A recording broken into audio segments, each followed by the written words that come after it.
Okay, good morning, Dad. Good Today morning. is Wednesday, December 11th. And what's on your mind, Dad? How you been feeling? Well, I've been down in the dumps for the last few days, really. The fall of Syria, the collapse of the Assad regime, the Syrian state, really hit me hard. It was sort of, we've discussed about how Syria was on the ropes back in 2013 and fought back bravely, with the help of course, the Russians, Hezbollah, and Iran. But it was really sort of um, a David and Goliath story in some ways. It was a remarkable story, and one that provided encouragement. It's like the good guys can win. Now clearly the good guys have lost, and in a big way.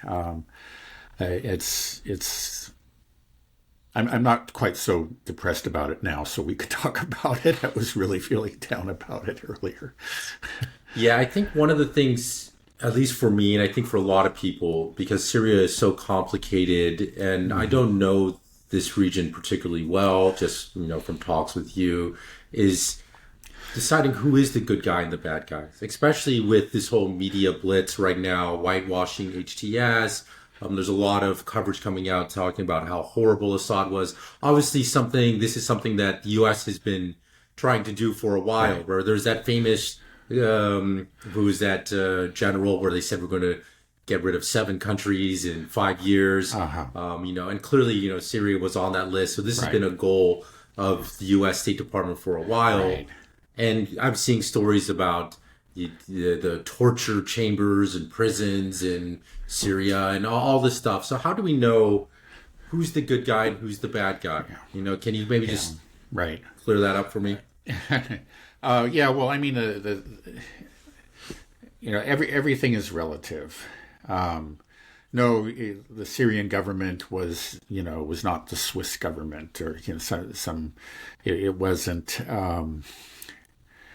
Uh, it was. I think it was fair to say it was a dictatorship, but it was a well-run country, and it was the truth is that that's kind of the default regime in that part of the world. It's hard. I don't know that it's really even possible. Maybe it is, so, over time, but it would have been possible to have a true democracy in Syria because it was a country of many different faiths and ethnicity, and some of these, again, there were Sunni extremists. They always existed in Syria, and they hated the Alawite government. That's what the government was, largely Alawite, which is again an offshoot of Shia Muslim. Those things were always beneath the surface, and I think you can argue that a strong man was necessary to keep it together. You could say something similar is true actually of Iraq.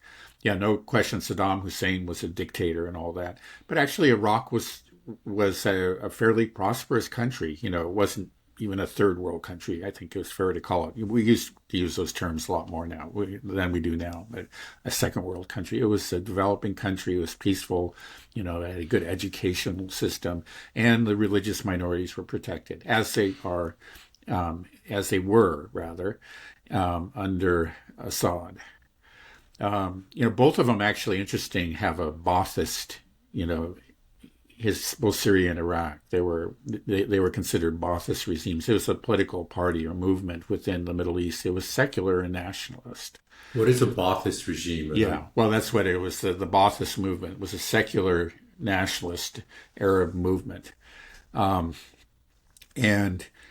it's clear to me that both Israel and the U.S. went after these regimes. I mean, it's understandable. It's Israel knew what they're doing. The U.S., we like to pretend that it's about human rights. Actually, the Israelis don't even pretend, even in their own media. They know it's not about it. It's about Israel. And they don't care if, the Syrian people suffer. They know they're going to suffer, but their lives don't matter, right? So they were going to overthrow this Ba'athist regime, this secular regime that protected religious minorities. in the U.S., we tend to. I don't know if our leaders really believe it, but maybe it's just for domestic consumption. We want to pretend it's about human rights, so we exaggerate the faults of the leader of the government that we're targeting. We did that in Iraq, and we did that and clearly in Syria. So when you're talking about who's the bad guy and who's the good guy, just be aware that there's been a decision was made decades ago to go after this government, as you pointed out, right?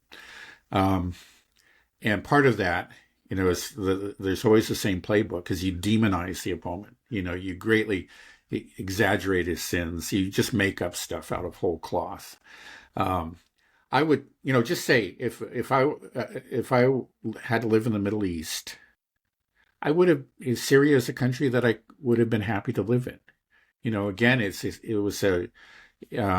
was an orderly, safe country with fascinating history and many different kinds of people.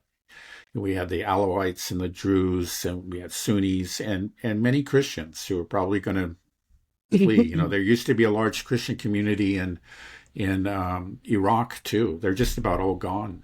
This is one thing is, we established democracy in Iraq, right? Well, when we took out the strongman, the religious minorities lost their protector. And so they're just gone. And then we had, this horrible, basically a civil war between Shia and Sunni in Iraq. And we're looking at the same thing in Syria. It's clear, what was better for the Syrian people. I mean, maybe there were some torture chambers. I think there was some torture done, but of course, the U.S. and many other countries have indulged in torture too. And I'm sure some people were unjustly arrested, but a lot of them, he was also just dealing with some very scary people. As we see, those are the people who are now taking charge. There were Sunni extremists that always wanted to achieve what they're achieving now. Do you think it was the goal of the United States to destroy these secular governments? Because it was the same thing in Libya as well with Gaddafi. It was actually secular before. You mentioned Iraq and Syria. So we get rid of these secular governments that offer protection to religious minorities, to Christians, to Druze, and then we either replace with Islamic states, Islamic caliphates, or I don't know if that's the right term to use, but that don't offer these protections and that they are persecuted. So we see this exodus of religious minorities flee all these countries, and they flooded largely into Europe, which is already dealing with the refugee crisis, thanks to all of the other U.S. interventions, sponsored largely by the United States and Israel. They bear the brunt, and they're going to see even more of this. But is that their intention to establish these Islamic states? I mean, it seems like that's counter to everything that the United States supposedly stands for: protection to minorities, secularism, freedom of religion. Exactly. Well, no, it's completely true. I mean, if we were actually, this was about principles and our so-called values, we would have said, okay, we have our differences with Assad, and we're going to criticize him about this and that. But clearly,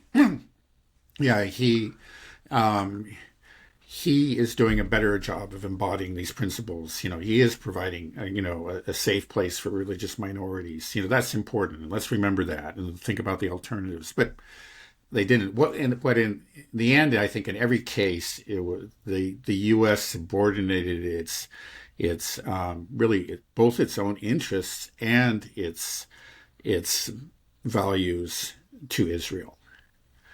Because there was really no reason for us to take out Syria. Again, like the fact that they support Hezbollah. What does Hezbollah have to do with the U.S.? Okay, it's an Israeli matter. That's Israel always wanted to bring him down because, again, we've spoken of he's an important part of the axis of resistance. And he was, one time he had been greatly weakened towards the end, but he was a strong secular state that was a real military, was not as strong as Israel, but it was something that Israel, it was a state that Israel could not simply, attack at will. Over time, of course, they weakened and were able to launch more and more attacks. And I think Israel quite clearly knew, and you find it, in Israeli newspapers, that the alternative was that they would have these jihadists. But this has been the Israeli policy all along. It was not just in Iraq and in Syria, but even within the Palestinian territories. Now, remember that there used to be a secular organization that represented the Palestinians, right? We're talking about Al Fatah and Yasser Arafat. But the Israelis always understood that these potentially, not so much that they were a military force, but they could become a very effective diplomatic force. Like these people knew how to speak a language that Europeans and Americans understood. So going way back, and we've talked about this earlier, they began to support Islamists, in particular Hamas. And Hamas, I think it would be unfair to say it was created by Israel, but it was certainly supported and directly by Netanyahu. And he's even said that. I went back and looked and found the statements. Can you remember some of the statements? Or I can't remember the statements word by word, but there's just no question about it. It's something that I looked into, and you can go back through, over the last 2 decades. Israel supported Hamas, helped Hamas to grow and to replace, Al Fatah in Gaza. And why did they do that? Again, I think it's just that they felt like the Islamists. Well, first of all, Al Fatah was pushing for negotiations. More so, it's not that Hamas didn't at all. That's an exaggeration. They're not as extreme or wild-eyed or anything that they're made out to be. But Al Fatah it was more difficult for them to simply disregard or just to attack them. Because again, they had kind of presented a more reasonable face, both to Israel and to the world. But with Hamas, it was easy to demonize them. Now you say, well, clearly made a big mistake. Hamas launched this attack on October 7th. I think from the viewpoint of people like Netanyahu, they didn't. That's what they wanted. That's, again, in the long run, I think maybe you can say they made, but it's still, they see it as everything happening according to plan. We have Hamas there, and now, we can go in and we can seize territory and we can ethnically cleanse and we just can kill them by the thousands, right? And same thing in Syria. It's just now, we've overthrown this secular power. We have a bunch of these Al-Qaeda and ISIS nuts running around. So we'll just move in and take territory, and nobody can, first of all, they're weakened, they're chaotic, they don't even have a central government. We can do what we want. We can seize the territory we want. And it's like another kind of Hamas writ large there, and I think that's what it'll be as they see it. It'll help to facilitate the expansion of Israel, to create this greater Israel that's always been, the goal of so many of them. So, are you saying that you think Israel wants to put bad guys into power in the neighboring countries because it allows them to easily vilify them, gain support from the rest of the world, say, look at these extremists, they can get terrorist label designations. So that's the goal. But we've seen it also. Look, even within Hamas, they go after the moderates. They go after the negotiators. If they were interested, if a country's interested in negotiating some kind of solution to a problem, do you kill the top negotiators on the other side? That's what they did. That's what they did with Hamas. And then, in Iran, again, we've said recently Pezeshkian came to power. He's the new president of Iran. And he's more of a moderate and I think very naive, really hoping to actually negotiate some kind of peaceful settlement with Israel on the West. And if you were interested, of course, in actually some sort of peaceful settlement, would you have, assassinated the Hamas leader? I'm forgetting his name right at the moment. The one that they assassinated on the day of the inauguration of Pezeshkian. It was clearly, it was sort of like a 2-for-1. Haniyeh. Haniyeh, okay. Ismail Haniyeh. So yeah, first of all, you took out he was a lead negotiator at that time and considered to be something of a moderate within Hamas. And you also just greatly humiliated Pezeshkian. Now, these were the moderates. If you were looking to build bridges, would you do that? It's clear that they want the extremists because they are not interested in a peaceful solution. They are interested in a military solution that they will impose. Now, it may, you may argue that in the long run, this is very foolish. I mean, it's deeply immoral. It's evil, right? But but in the long run, it may just lead to their own destruction, right? In the short run, it seems to be rather successful, we have to say. They are seizing more territory. I don't I understand for Israel with Gaza and the West Bank, they just want to make that all Israel, and they'll do whatever they can. It's any excuse to get rid of the Palestinians, either by making their lives miserable so they leave, or just murdering them, ethnically cleansing. Yeah, they'll do it. And if they can get away with it, they'll do it. But I don't understand.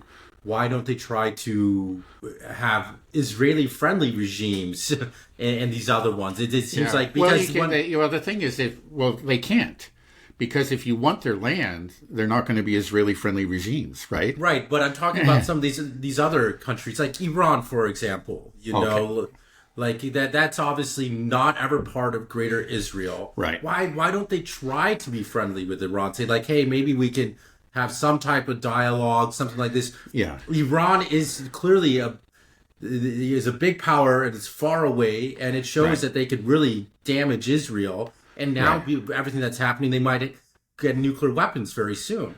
And now it just seems silly. Like why regime change everywhere? Yeah. And it's cause chaos, stall bad guys. Yeah. Well, you can say in the case of Iran, Iran has been a long-time supporter of Hezbollah, and Hezbollah is on land that Israel wants. So that does figure into the greater Israel. And Hamas, that's true. Right. But then in Iran also was, or is, the greatest opposing power in the region. And so it I don't think it's entirely rational, but it's something that happens. It's just like, especially a country that has sort of imperial ambitions. They don't want to have any rival, even a potential rival. You could a country that potentially could defeat them. In a war. They don't want that. They don't want to have anybody. It's a rather extreme view of things, but it exists. And we've actually found it throughout history. I think I mentioned in an earlier program that Cato, the Roman politicians who would end every speech with "Carthagio delenda est," Carthage must be destroyed. Now, Carthage wasn't a direct threat to Rome at the time, but it was the only potential real rival to Rome in that part of the Mediterranean, maybe anywhere in the Mediterranean. And so he just was obsessed with destroying it. And in the end, Carthage was just utterly destroyed by Rome. Like they couldn't tolerate the presence of a rival power. And I think it's something similar that you see here. I mean, it's kind of hard to understand, but I guess people who lead countries are obsessed with power, and that's something they just can't tolerate, a rival power sometimes. And apparently we have that same line of thinking within the U.S. deep State Department in terms of foreign policy with regards to Russia and China. Right. Particularly Russia right now, obviously. But that if that line of thinking, can it be cured, or is it going to end? I don't think so. You just don't see it. It seems like it just spreads and it grows, and it's just when they come up against, when they suffer setbacks, they don't reconsider and maybe modify or moderate their goals, but always seem to double down and they just push harder. And I think we're seeing that actually again in Russia, in the Ukraine war. So, where is this all going? Where is this? It sounds like what you're saying to me is that we're headed for some type of ultimate showdown that could lead to the end of the world. But then I go outside and I talk to regular people that aren't as obsessed with the global affairs as I am, and everybody thinks I'm crazy. And it's like, and I'm thinking maybe I am crazy. Is this? No, you're not. I mean, it's just, again, first of all, I think it's always been true that just the average citizen of any country, especially maybe a country like America, which is so large and is between two oceans, we tend to think none of that really matters. And truth be told, it doesn't really matter as much for the U.S. as it does for a lot of other countries. In the end, it does matter. And especially if things go nuclear, it can matter a lot. Hang on just a second here. I'm going to... Yeah, that light.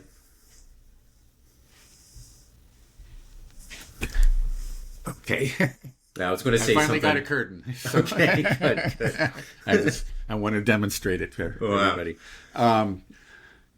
Yeah, so you just have a lot of people who don't think it matters, just don't have an interest, and then it's just not reported. You know, the way that it is reported is just like, you know, there are bad people out there, and the only question is, should America be really tough and punish them or not? You know, that's it's all very absurd, and it's very detached from reality. And again, most people just don't dig below the surface. You know, some will do it on domestic news, but then they just always leave the foreign affairs. I've noticed that. There's some people that have kind of learned to be real dissidents on domestic issues, but they just simply trust what the authorities tell them on foreign affairs. That's quite common. But, you know, that's what we and other people are about, is just like digging beneath the surface and actually leaving our bubble. It is a bubble.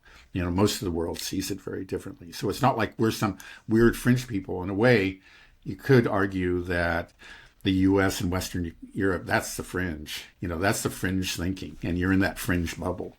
And we've stepped out of it, and we see the world as it is. Yeah, after all these talks I've had with you, I increasingly view the world as the U.S.-led bloc, U.S. hegemony versus the multipolar world. And that's kind of how I've been framing things more and more. And what's happened in Syria felt like a severe blow to the multipolar world movement. Everything seemed to be going kind of gaining momentum behind BRICS and the multipolar world side, and it felt like everything was slipping. And then when the feeling I had what happened with Syria, even though I don't really, I'm still grappling with everything that's going on in Syria and just understanding the little bit of history that you fed me. It felt like, like your team lost a big game kind of thing almost, And I was wondering, why do I have that feeling? Because it obviously is a loss. I mean, it obviously was a blow to the Palestinian cause. To say it's a loss to multipolarism, maybe that's not really looking at it correctly. I mean, Syria wasn't a very important country. I think it was likely that Syria would have joined, BRICS or become an associate member or something over time. But it's not a very big player, so it's not particularly important, that matter. It's more of a regional matter. And here we saw some other forces at play. Sometimes I think we make it. I've noticed that, I think, with other pundits, that they kind of want to put everything into this fit it into the great struggle between Western hegemony and the multipolar world, and that is the great struggle. I agree, right? That is what really matters. But it's not every struggle. It doesn't explain every conflict, not by a long shot. And as we've explained, there was always something going on within the Middle East, and that is this Sunni Shia conflict. And that never went away. It was, it had shown signs of softening. And again, the UAE and Saudi Arabia, they joined BRICS, and they made peace with Iran. And that was, so you could see how maybe the Sunni Shia conflict is sort of like peripherally or tangentially connected to the multipolar world, but that there's these local passions that can't be. it just doesn't really fit into that model so easily, but it can have consequences that are global. I think again we had the Sunni Shia split, and then we had Turkey and its own ambitions, and again these are local, regional matters, and we're really just looking at the consequences. Right. Yeah, I mean, I think the neocons were all are still giving each other high fives all over DC. They like, we did it. We got rid of Assad. It seemed like the regime change. We still got it. We can still do it. We can still topple governments. We can overthrow it. And I'm afraid that victory might make them a little more brazen and be like, right. we can still do this. We can, right. We can regime change Iran, no problem. Russia is a tough nut to crack, but we still got it. So we just got to keep pushing forward. Right. So it seems like their tanks were running a little bit low, in terms of like, maybe we can't do this. The U.S. is still losing power. And this is kind of just what happened here. Even though it's kind of unclear, the U.S. isn't giving a clear position on where it stands on this, but regime change was always the goal. Yeah, and they achieved it. Exactly. And so they're like, okay, great, we did this. The last one of the 7 is Iran. We can get them next. Actually, they're really 2 of the 7, Iran and Lebanon. Okay, Lebanon, right. So we get Lebanon next, have it, regime change it, and then we do Iran, and then we completely remade the Middle East. We still we showed that we're top dog, and then we can focus on Russia or China. And or maybe it just made them more brazen already, because we just saw, right before we started this podcast, 6 attack missiles were launched from Ukraine into Russia. Russia's vowed immediate response. It's like, I wonder if this has something to do with the fact the turmoil in Syria, they're feeling like I don't think that has anything to do with that. But no, you're right. The neocons, probably are taking their victory lap now. Now, in an ordinary American who actually believed that it was something, that there was some kind of humanitarian impulse behind this, that we were doing this for the sake of human rights and the Syrian people, I think some of those people must be wondering right now, if they're paying any attention, because, so far we've seen a lot of horrible things take place in Syria. But I think it probably does embolden the neocons. They were always obviously the most powerful faction. They always seemed to get what they wanted. Sometimes, different factions within the U.S. government would put up resistance. Like there was obviously resistance to the ATACMS strikes into Russian territory, pre-2014 territory. But, they won. And now they're just going to be all the more powerful, all the more emboldened. They're going to push harder. You see already articles appearing saying, well, you see how Assad fell suddenly. It's probably going to happen to Putin. We just got to push a little harder. Of course, it's just nonsense. Of course, nobody, I think, including these neocons, really expect him to fall so suddenly. But we knew that Syria had been greatly weakened. Its economy had been hollowed out, and much of its territory was under the control of enemies. And none of that's true for Russia. It's just not. They're not analogous cases. But let's talk about the ATACMS strikes.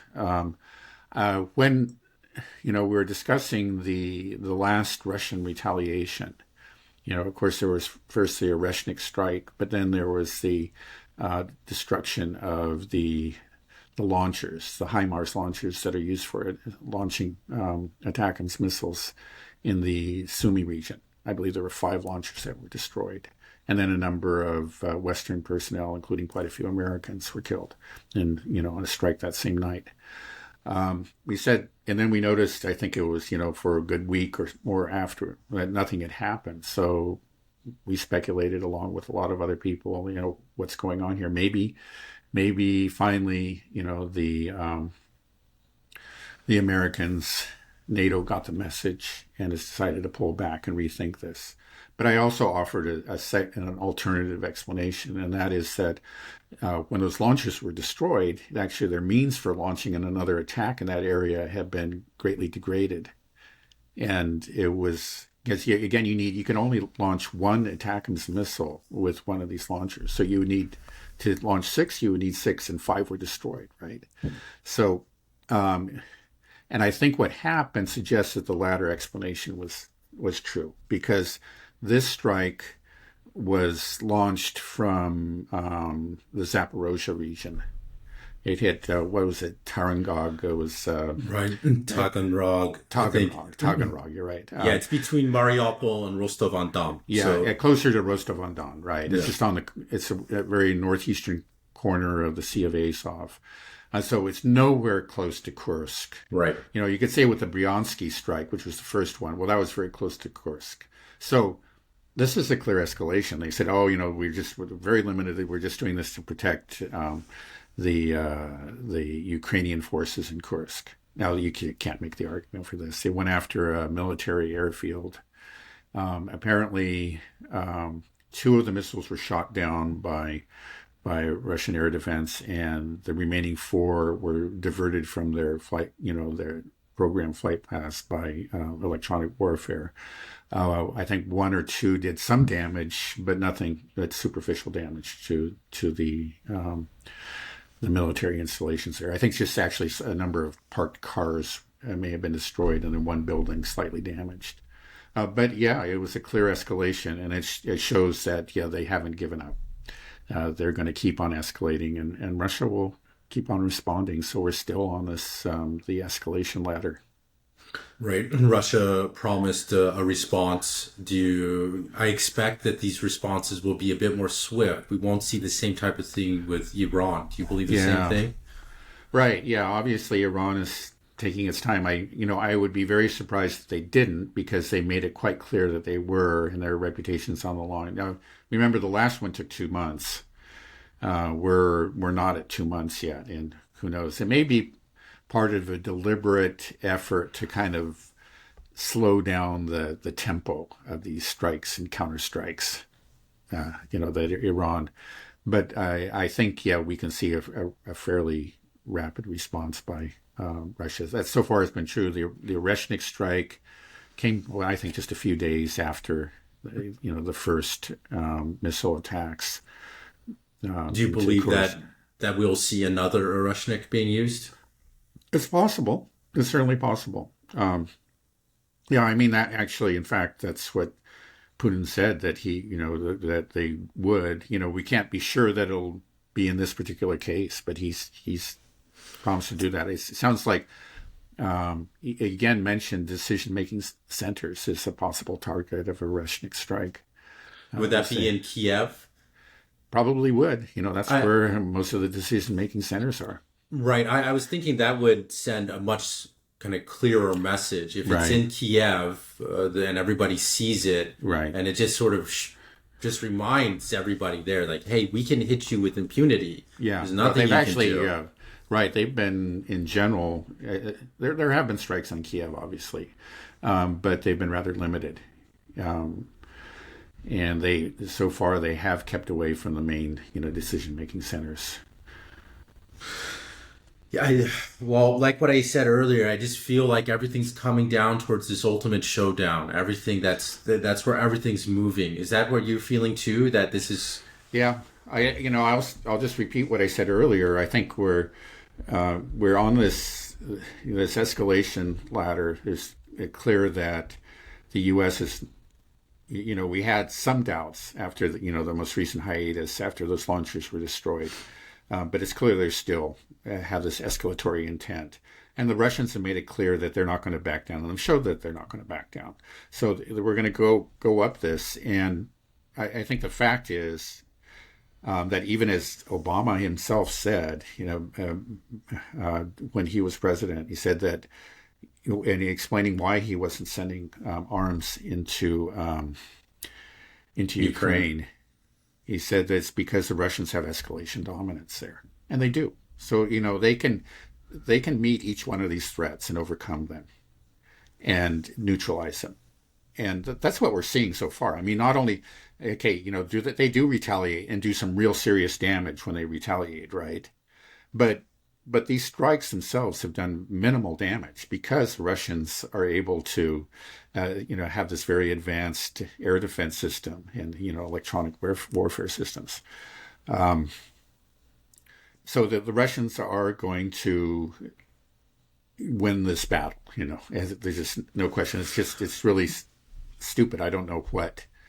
Again, these political leaders, I don't think they really even understand whether they still kind of think that it's just a matter of will and that we just have to be superior. It's just because we haven't, we've been too cautious, and we got to just try this and that. But none of these things are going to work. After the ATACMS strikes, after they run out of ATACMS missiles, because they really don't have very many of them, and Storm Shadows and Scalp missiles, they may go to, well, it may be Taurus next, right? Well, it looks like that Merz may become the next chancellor of Germany, and he's really seems very hot to use the Taurus, even though the German people, that's a possible break, but 80% of the German people are against using it.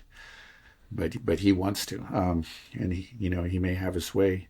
Again, that's potentially a more serious threat, or could cause a more serious provocation within Russia because it has a much longer range. But again, the Russians will manage. They will neutralize the Taurus threat, and then what are we looking at? Maybe Tomahawks. And then, but again, it's just, even if they can do some damage here and there with these missiles, it's just nothing. Russia is a very, is the world's largest country and the world's probably the most powerful military, and it'll be just pinpricks. So every one of these is going to fail. And then the last thing that we're looking at, and something that Macron still keeps on talking about, is sending soldiers, NATO soldiers into Ukraine. Yeah. Everything that I'm seeing from the West is showing that the West is not capable of fighting conventional wars anymore. They don't have really the will of the people to do it. That's a huge part of it. There isn't the backing and the moral high ground that everybody's like, we want to go and fight this war. And also just saying, our military industrial complex has been exposed as being very bloated. Very expensive, no ability to scale up, increase capacity of munitions. So something that I'm thinking that potentially what the U.S. and the Western Bloc will be moving towards is more type of terrorist type of operations. It seems like this is actually kind of our forte with regime change. We foment color revolutions, we fund certain groups. There was the whole attack on the Crocus City Hall, it's 7-8 months ago in Moscow, where they gunned down over 100 people inside a shopping mall. Well, it's not a shopping mall, no, it's a concert hall. Concert hall. I think it's a concert hall with the shopping mall thing. But anyways, they gunned down a bunch of people, and there was supposedly ISIS-K. They ran to Ukraine, and there's a lot. And then we haven't heard anything about it, but there's a lot of speculation that this was actually a CIA type of operation, that we were involved with the Ukrainians to some extent. That's pure speculation, but it's always possible. I think, there clearly were Ukrainian fingerprints on it, and again, the fact that they were fleeing to Ukraine, and it has to be pointed out that this radical Islam Ukraine connection, it keeps on popping up. Most recently, of course, in Syria. Where the Ukrainians themselves bragged about helping out this, this terrorist army, supplying them with drones and providing them with training. But previous to that, we had known that there wasn't just the Crocus City Hall, but there was actually, it may even still exist, but at least for a while, there was some like a battalion of jihadists within Ukraine fighting alongside. And there's even a picture, I haven't seen it, but I've heard about it from other sources, of like a picnic that was held by the Azov Brigade and this ISIS or Al Qaeda battalion in Syria. They had a picnic together. Isn't it lovely? And so these are all instruments of U.S. power. There's no question about it, and that's something that the U.S. has used to great effect.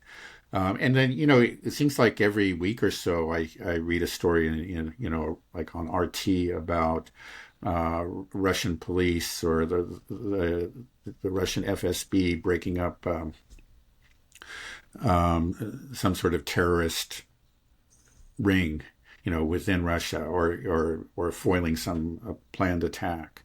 So it's there, and I think it's quite possible.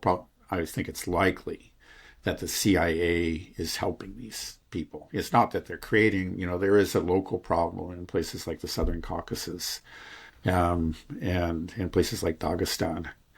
But they're, very likely they're receiving some training and advice and weapons from the CIA and MI6.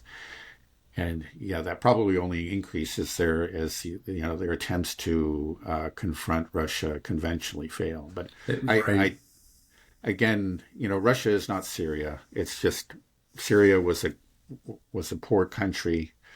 And, of course, we tried the sanctions on Russia as we did on Syria. On Syria, it had a devastating effect. Clearly, it didn't on Russia. And, Right. Again, there was you had a hostile neighbor, Turkey, that occupied a good part of Syrian land and built up this army. And there's just nothing analogous, of course, in Russia. So, they probably will pull off terrorist attacks and so on, but it just won't in any way threaten the Russian government.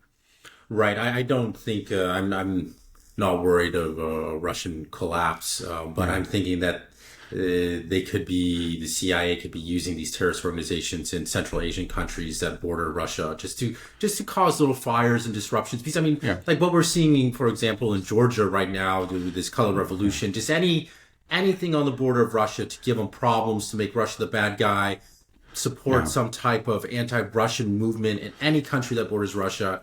The CIA is looking at it, and they're going to be trying to support it in some way, fund it, and it's just openly what we've seen throughout the Middle East. With WikiLeaks. The support, actually, like in the case of Georgia, I don't know. I'm sure the CIA is playing a role, but the support is open. It's the EU and the 10,000 or whatever, 20,000 NGOs in Georgia. It's open and above board. And, the denunciations by European leaders, more than that, some of them, I think it was a German MP, for example, have gone there and given fiery speeches to the protesters, denouncing Russian intervention, which is non-existent. What are they doing there? Of course, aren't they intervening? But we've talked about that. These people don't have any kind of shame. Maybe we can take a step back even further. Just when I think about the multipolar world versus the U.S. hegemonic world order, how do we know that the multipolar world order will even work? It makes sense to me. It sounds right. I want to end this U.S. led order. Being the world's policeman is not good for America. It's not good for the world. I feel like it needs to end. But then how do we know that what BRICS is envisioning is going to work as well? Maybe the world has to be a zero-sum game. Is that possible, that I'm just looking at everything completely wrong? Well, no, it doesn't have to be. But, when you say, how do we know it's going to work? We don't know. Nothing's inevitable. What happened in Syria is just a reminder of that. The trends, we have to say, at present look good for the multipolar world. They are now account for, the largest share of the world's economy. And we've also just recently saw an agreement made between China and Russia. That was not China and Russia, rather, but China and India. That was potentially, kind of the Achilles heel to BRICS, because here are the two of the largest countries in BRICS. The very largest in terms of population, and they were in a kind of a standoff. Right, they had actually border skirmishes up in the Himalayas. And it hasn't been, the problem has not been resolved, but the tensions have been reduced. They took a step in the right direction. So, again, all of these things are encouraging. But as you say, again, the U.S. will do everything it can. I think, especially as BRICS grows more powerful and increasingly becomes an obvious alternative to G7, they'll do everything they can to subvert it. They'll try to sow divisions, and you can't say they can't succeed. Again, they can't really. They're not like puppet masters, so they can just simply make things happen. What they do, as I think we saw in Syria, is they take advantage of pre-existing tensions, pre-existing divisions, then exacerbate them. And it's, one of them was the India-China, but at this point, it looks like again that particular rift is beginning to be healed.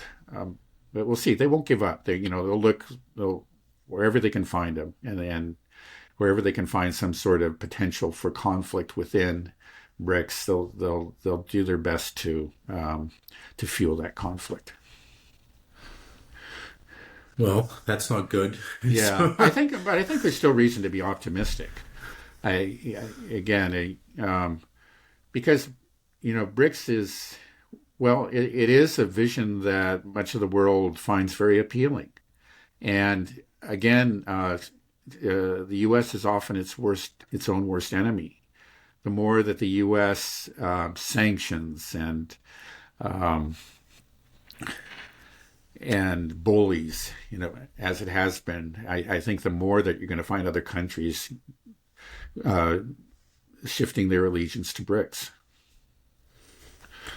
Okay, we'll wait and see. I want to go back to something you said earlier about everything going according to plan to Israel. That even October 7th itself was kind of didn't want that to happen exactly, but right. They were not on that scale. I don't think they were clearly. I really don't think they were expecting that. Right, but Netanyahu was wanting an excuse. Right? Yeah, and he got it, Yeah, so do you still believe that this is going according to plan? Because what we're seeing is just chaos right now in Syria. Which I guess in the short term is good. It takes the tension off all these other fronts that Israel is starting. But having chaos in Syria on your border is also not good, right? Isn't Israel going to be in trouble in the near future? Won't this force turn on them?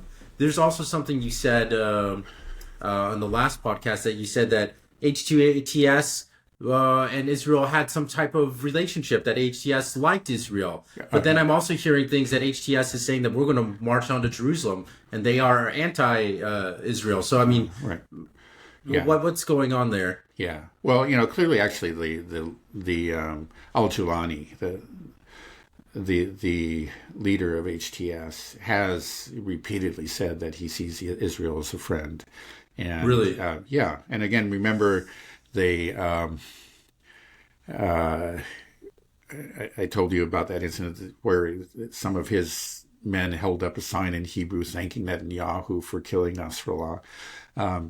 So it's there. I think it's policy, but and it's been really the policy of Al-Qaeda for a long time. Remember earlier in the first few years of the civil war that broke out in 2011 in Syria, Israel directly supported Al-Qaeda. Where Al-Qaeda was fighting close to their borders. So there has been cooperation.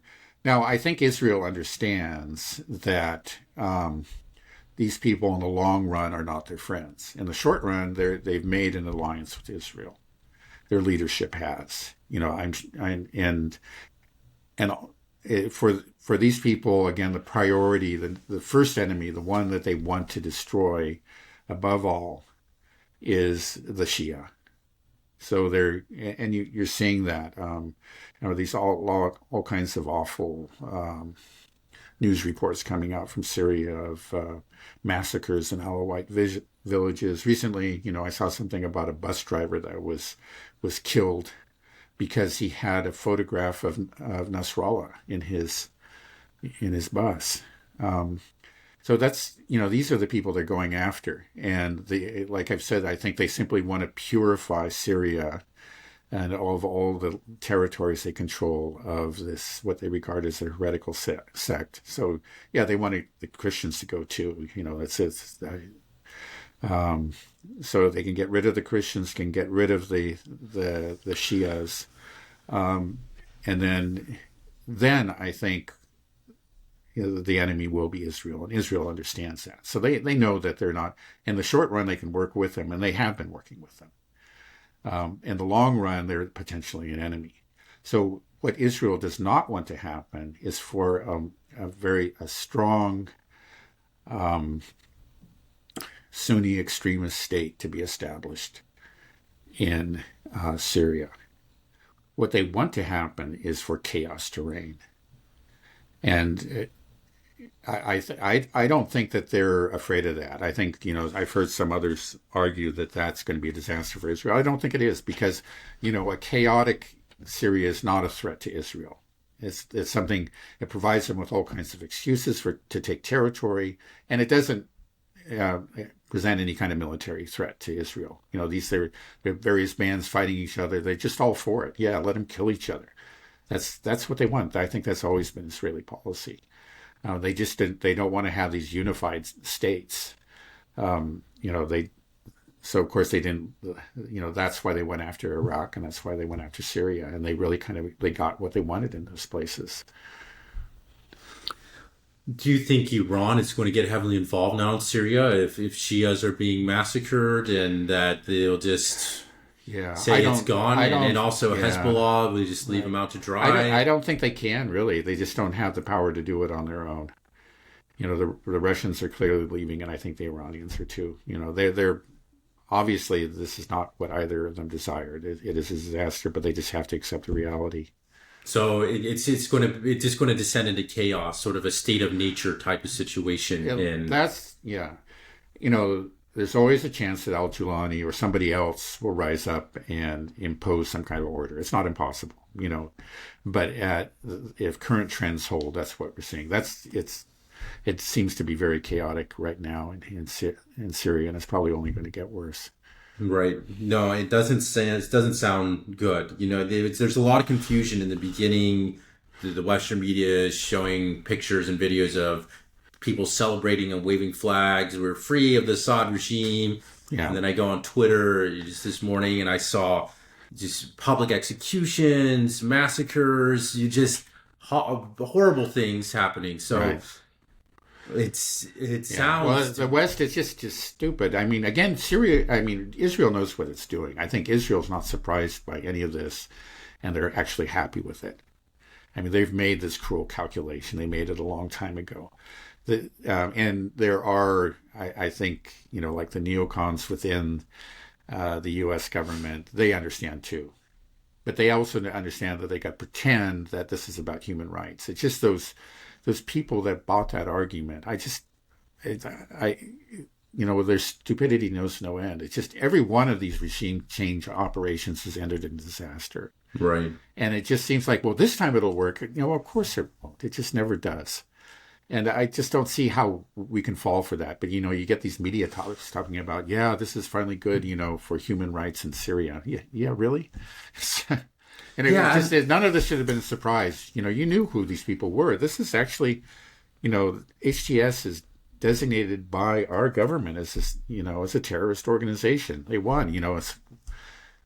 Right. I mean, al-Julani has a $10 million bounty on his head, and for anybody that can give information that could lead to his arrest or capture. Well, I got some information for the State Department. They want to give me that $10 million. Right. Somehow I don't think you're going to get it, but right. It's just hard for me to believe that we had this goal of regime change in Syria for so long, that we wanted to overthrow Assad, but did we not have a plan of what to do when it happened?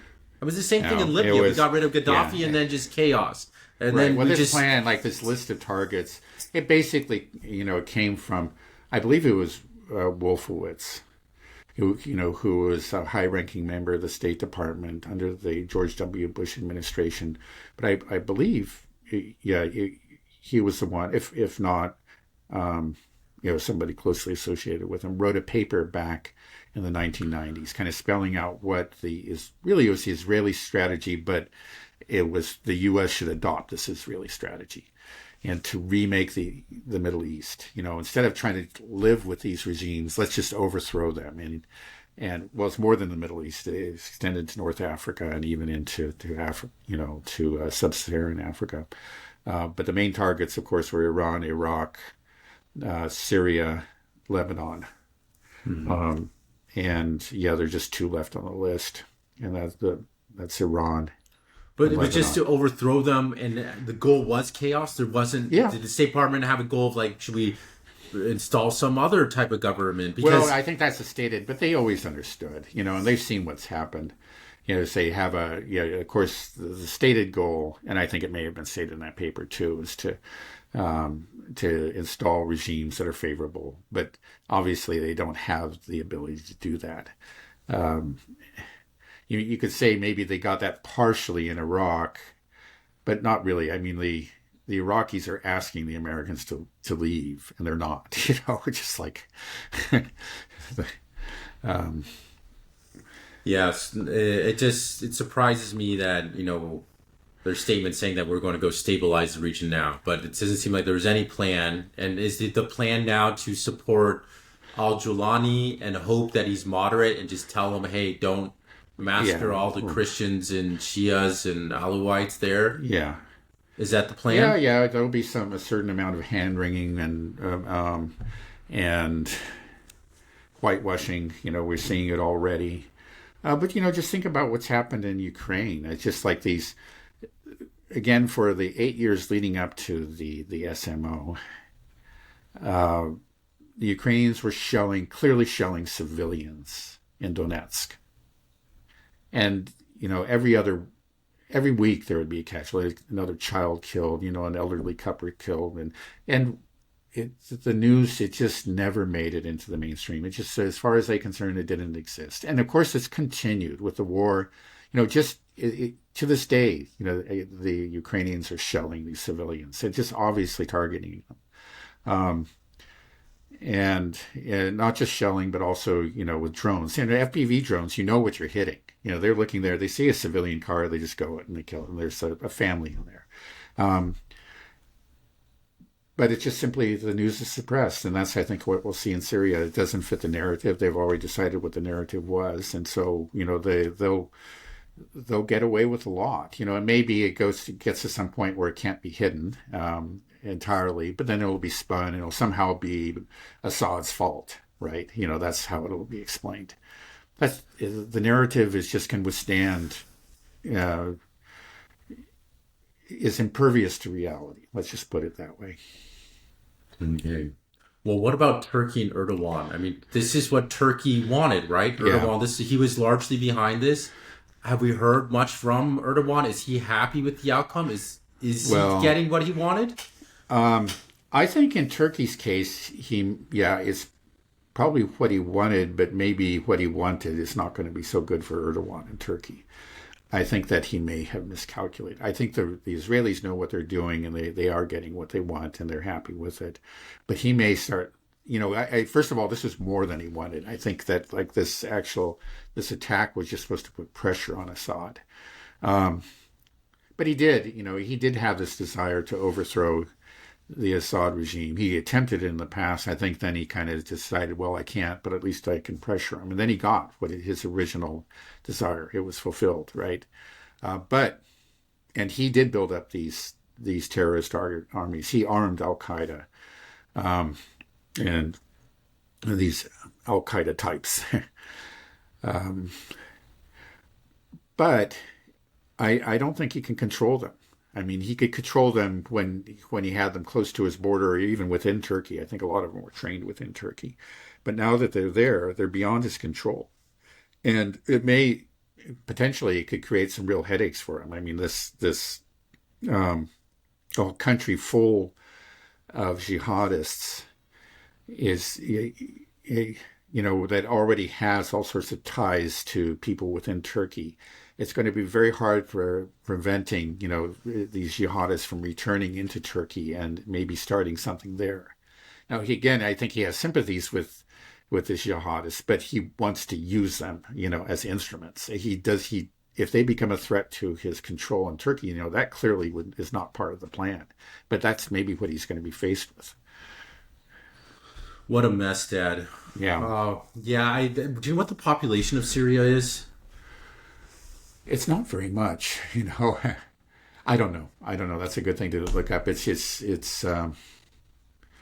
of course, it's gone down. So many people fled during the earlier fighting.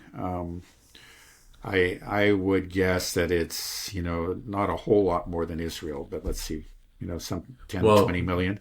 Saying 23.23 million, just look Okay. up. So it is at double the size, more than double the size of Israel. Right. So it's pretty sizable. So I imagine that this is going to create a massive refugee crisis as we see, this HTS take control. And I don't think they are going to be really very friendly to religious minorities. So I think we'll see an exodus, and this means that Europe is probably going to bear the biggest burden of this. Yeah. And, they've already had to deal with this during the Syrian civil war, from Libya, Iraq, Afghanistan, just everything in the Middle East has caused a lot of refugees to flood into Europe. Then also the Ukraine war has caused millions to flood into Europe. So I'm just wondering how much more Europe's already at a breaking point, and now they're going to take this and say now you have to bear the burden of this refugee crisis in Syria as well as Ukraine, as well as funding Ukraine.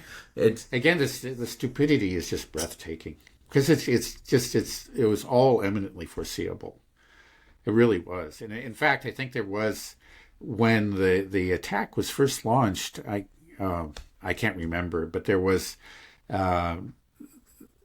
Some European diplomats were actually starting to raise the alarm because they knew what this would mean. That this, again, it would mean a surge in refugees to Europe. But by and large, the leadership has just been just completely oblivious to this, or just beyond, they're stuck within their narratives and their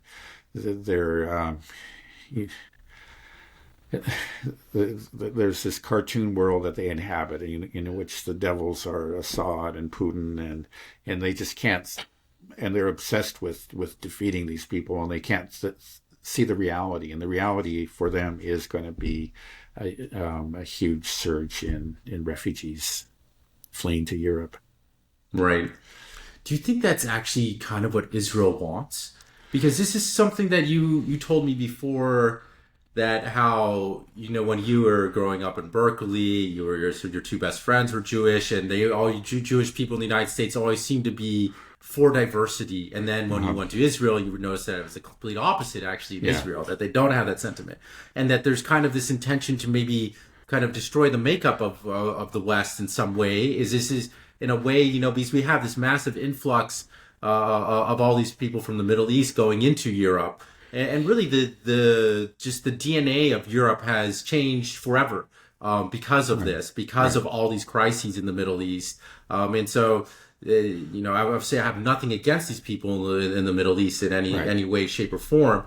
What's happened to them is horrible, and it's largely the fault of the United States and Israel. But what we're seeing happen in Europe is that France isn't really France the way it was 50 years ago. The same thing for Germany, every single country, because they've had to absorb all these populations from these war-torn conflicts. And I'm just wondering, is that Israel just couldn't care less, or is that, do you think, even something that they want because it's an attack on sort of the Christian makeup of the West? Right.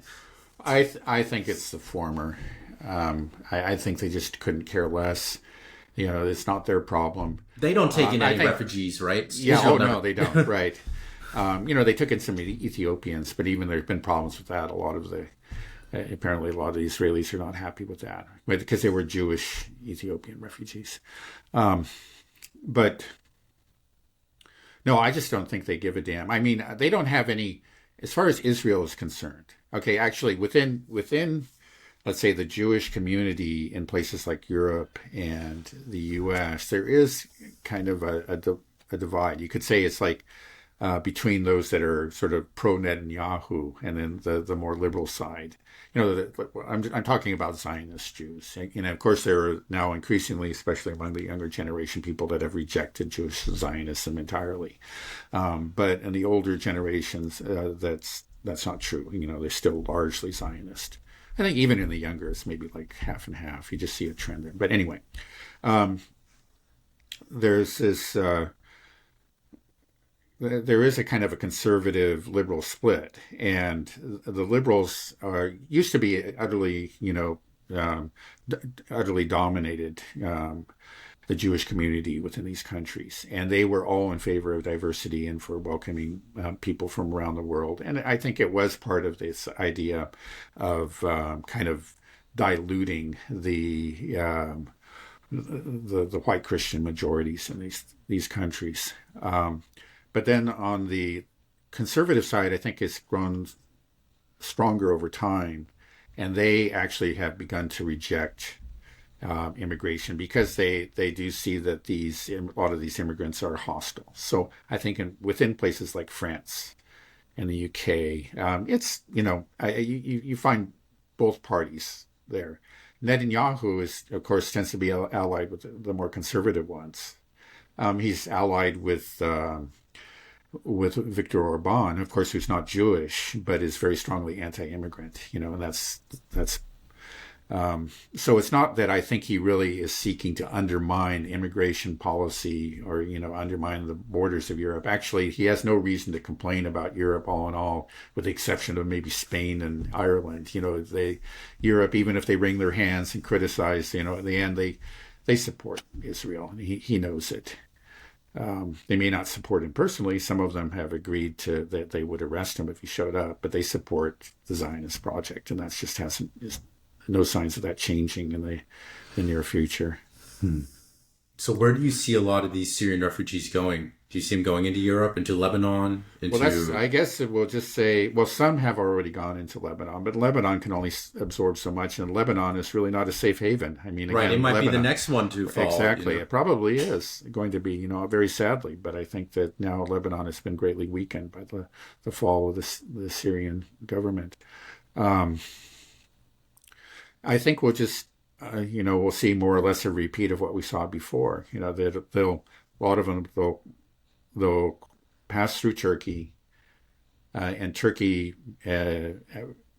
quite possibly will just simply facilitate the flow. It's just, and either some of them cross through land, others get on their inflatable rafts and go to Greece or whatever, and we'll just see a repeat of it. That's what I expect. I would be surprised if we don't see it. I don't know exactly on what scale it would be, but it could be very large. It could be larger than last time. It's really crazy. Okay, Dad. Well, let's end it there. All right. Okay. Have a good rest of your day. You too. All right. Bye-bye. Bye.